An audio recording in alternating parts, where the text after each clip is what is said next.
కొంతమంది చూడండి, ఆ రీల్స్ తిప్పుతారంట, ఈజీగా వెళ్ళిపోతాయి ఏం కష్టపడకుండా. ఉప్పు, కారం, పసుపు, తీపి, వగరు అన్నీ వస్తాయి అందులో, చేదు.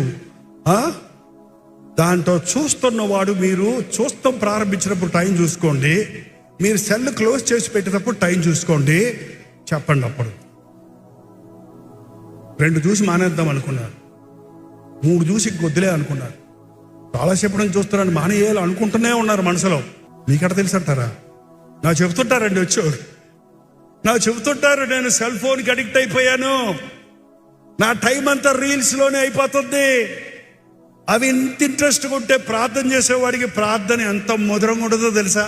You will be connected to heaven. పరలోకానికి నువ్వు కనెక్ట్ అయినప్పుడు భూలోకం మర్చిపోతావు, గడియారం మర్చిపోతావు. ఆత్మ పరిశుద్ధాత్ముడు ఏం చెయ్యాలి అని నిన్ను ప్రేరేపిస్తున్నప్పుడు నువ్వు తడుక్కోవాల్సిన పని లేదు. యుక్తమైన ప్రార్థన, ఎవరి కోసం చేయాలి, ఏ విషయం చేయాలి, ఎంతసేపు చేయాలి అనేది పరిశుద్ధాత్ముడు మనల్ని నడిపిస్తాడు. ఆత్మలో ప్రార్థించడం నేర్చుకున్నవాడు ఆధ్యాత్మికంగా తన విశ్వాసాన్ని కాపాడుకుంటాడు. వ్యక్తిగత ప్రార్థన చాలా ప్రాముఖ్యమైంది.